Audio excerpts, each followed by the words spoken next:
Hey everyone, welcome back to my channel. My name is Jessie if you don't already know, but today I'm going to be talking about the books that I read in the month of January. January was actually a really good month for me as far as my reading. I am a very slow reader. I'm also a very picky reader when it comes to the books I decide to choose and read. I also like to DNF books pretty quickly. If I'm not enjoying it, I particularly don't like to force myself to read something because I feel like it's also going to make a book not as enjoyable for me. But for the month of January, I actually read a total of 6 books, and I'm actually pretty proud of myself. I set a goal for 52 books for the year of 2020. I figured 1 book a week was pretty obtainable. You know, I feel like it's a very achievable goal, and it's also one that's very realistic, and I feel like it's not going to push myself as far.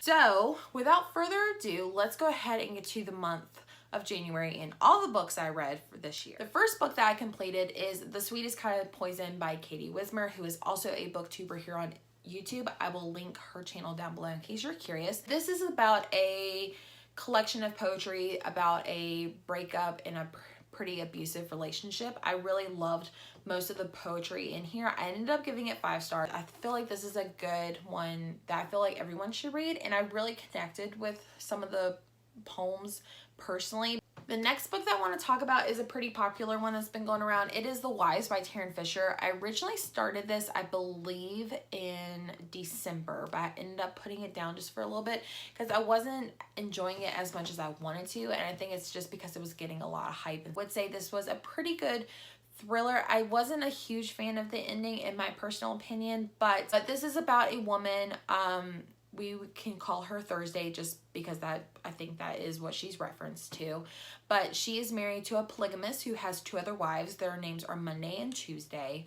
And he sees his wives on the days that they are called Monday, Tuesday, and then she is Thursday. He basically finds something that is connected to one of the other wives. And she decides to kind of see what this other woman is about, and then she notices that there are bruises on her, and it kind of makes her think, like, who is she really married to? And then it kind of takes off, and then there's a very mysterious third wife. I would definitely pick this one up. I don't think it's big on the hype, but I do think it's a great book for everyone to read. The next book that I want to talk about is Behind Closed Doors by B.A. Paris. I absolutely loved this book. I gave it 5 stars. This is told between the past and the present, but this is about a woman who marries a man that is just like ideal and like picture perfect and everything for her. That's in the past, and then there's the present where you kind of get the sense of uneasiness between them, that he's basically controlling her. And I don't want to give too much away because I feel like fully diving into it without the most details was the best way to go. I highly recommend it. It was recommended to me by multiple people, and I loved that book. And the next book that I want to talk about is The Last Affair by Margot Hunt. This was actually a Christmas book for my husband, which I was so happy and surprised that he actually remembered that I wanted this book. But this one is about a woman who is married, and she goes to a conference and meets a guy that she knows from her hometown. His name is Josh, and he is in the dental industry. He and her meet at this convention, and they end up having an affair. He's also married to a woman. Her name is Gwen, and Josh and Gwen's daughter, who's off at college, comes home and ends up finding out about the affair. And the daughter just wants the affair to end, and the mother ends up dead. You find that out in the very first chapter. That's not a big spoiler, but you do find out that the mother has been murdered, and you're trying to piece the things together. I ended up giving this one,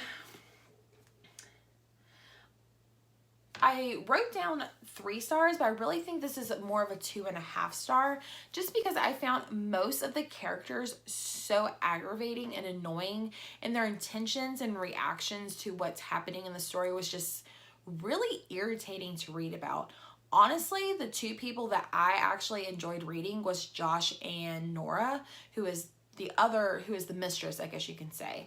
I actually loved their story a lot more than Gwen or the daughters or the other husband involved into this circle of mess. But it's a good story. I found the plot twist or the whodunit very predictable. So I love Margot Hunt. She wrote For Better and Worse, which was one of my favorite books of last year. But this one was kind of a letdown for me. But yeah, I mean, I would still, if you're interested, definitely try it out. Let me know what your thoughts are. But for me, it just wasn't as good as I thought it would be. The next book that I want to talk about is Dear Wife by Kimberly Bell. This was actually a library book, so I don't have the physical copy, but I will have the picture up here. Dear Wife is about a woman whose name is Beth, and she is on the run. She is traveling away from her house, and she talks about how she can just picture her husband coming home and seeing that she's not home, there's no dinner made, and how mad he's going to be, and how she just loves the sense of freedom. And then it goes into another chapter, which is the chapters of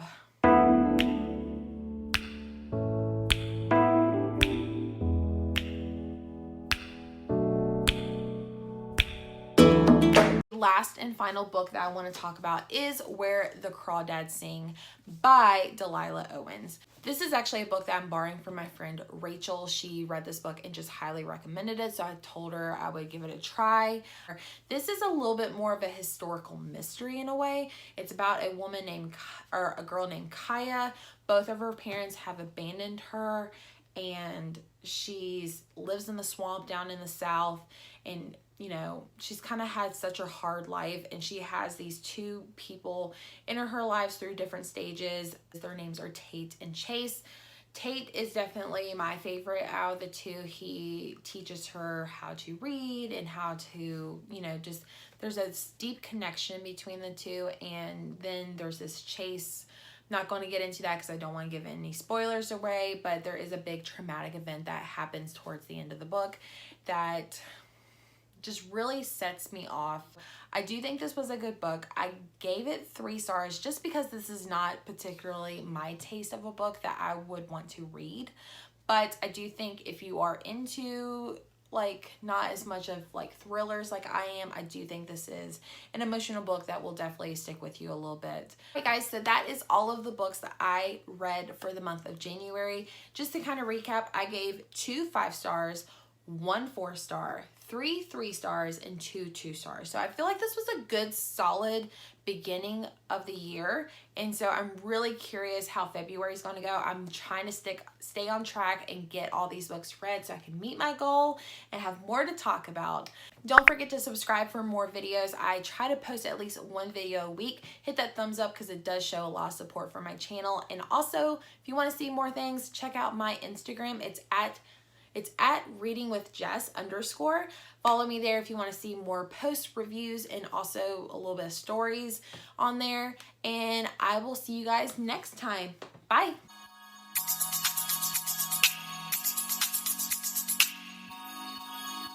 Yeah.